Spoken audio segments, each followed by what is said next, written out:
মধ্যপ্রাচ্যের রাতের অন্ধকারে আকাশ চিরে ছুটে গেল এমন এক ক্ষেপণাস্ত্র যাকে সামরিক বিশ্লেষকরা বলছেন ড্যান্সিং মিসাইল। প্রথমবারের মতো চলমান যুদ্ধে এই অত্যাধুনিক ক্ষেপণাস্ত্র ব্যবহার করল ইরান, আর এর নাম সেজিল-2। রবিবার ইরান একাধিক ক্ষেপণাস্ত্র ছুঁড়ে যুক্তরাষ্ট্র ও ইসরায়েলের বিভিন্ন অবস্থান লক্ষ্য করে হামলা চালায়। ইরানের রাষ্ট্রীয় গণমাধ্যম জানিয়েছে, এই হামলায় প্রথমবার ব্যবহার করা হয়েছে তাদের উন্নত ব্যালিস্টিক ক্ষেপণাস্ত্র সেজিল-2। সেজিল-2 মূলত 2 ধাপ বিশিষ্ট একটি মাঝারি পাল্লার ব্যালিস্টিক ক্ষেপণাস্ত্র। এটি সম্পূর্ণভাবে ইরানে তৈরি।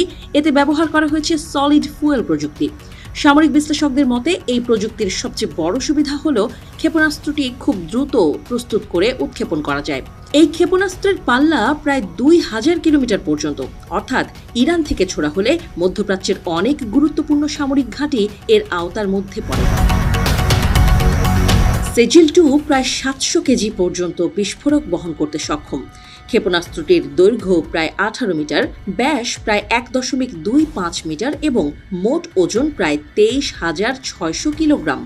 সামরিক গবেষণা প্রতিষ্ঠানগুলো বলছে, এত বড় আকার হলেও এর গতি ও চালচলন অত্যন্ত উন্নত।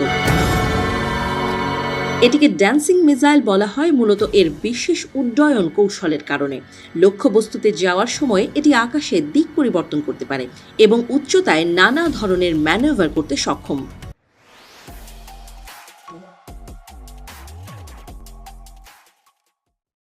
এই কারণে প্রতিরক্ষা ব্যবস্থা যেমন ইসরায়েলের আয়রন ডোম বা অন্য ক্ষেপণাস্ত্র প্রতিরোধ প্রযুক্তিকে ফাঁকি দেওয়ার সম্ভাবনা অনেক বেশি।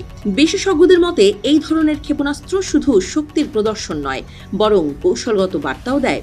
কারণ সলিড ফুয়েল প্রযুক্তি মানেই দ্রুত লঞ্চ, কম প্রস্তুতির সময় এবং শত্রুর পক্ষে আগাম শনাক্ত করা কঠিন। সেজিল ক্ষেপণাস্ত্র প্রকল্পের কাজ শুরু হয়েছিল 90-এর দশকের শুরুতে। দীর্ঘ গবেষণা ও পরীক্ষার পর 2008 সালে প্রথমবার এর পরীক্ষামূলক উৎক্ষেপণ করা হয়।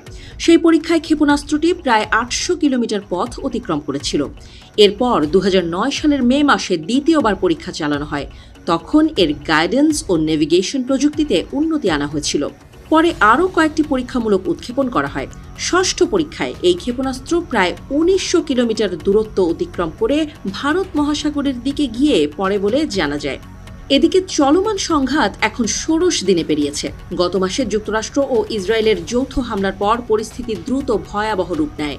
ওই হামলায় ইরানের সর্বোচ্চ নেতা আয়াতুল্লাহ আলী খামেনি নিহত হন বলে খবর প্রকাশিত হয়।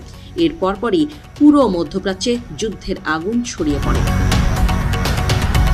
এর জবাবে ইরান, ইসরায়েল এবং উপসাগরীয় অঞ্চলে অবস্থিত যুক্তরাষ্ট্রের সামরিক ঘাঁটিগুলো লক্ষ্য করে পাল্টা হামলা শুরু করে। একই সঙ্গে যুক্তরাষ্ট্র ও ইসরায়েলও ইরানের বিভিন্ন সামরিক স্থাপনায় ধারাবাহিক বিমান ও ক্ষেপণাস্ত্র হামলা চালিয়ে যাচ্ছে। এই পর্যন্ত বিভিন্ন প্রতিবেদনে বলা হয়েছে, এই সংঘাতে 2000-এরও বেশি মানুষ নিহত হয়েছে। নিহতদের বেশিরভাগই ইরানের নাগরিক। যুক্তরাষ্ট্রের প্রতিরক্ষা দপ্তর পেন্টাগনের তথ্য অনুযায়ী যুদ্ধ শুরু হওয়ার পর থেকে ইরানে প্রায় 15,000-এরও বেশি লক্ষ্যবস্তুতে হামলা চালানো হয়েছে। পরিস্থিতি আরও জটিল হয়ে উঠছে সামরিক শক্তি জড়ো হওয়ার কারণে।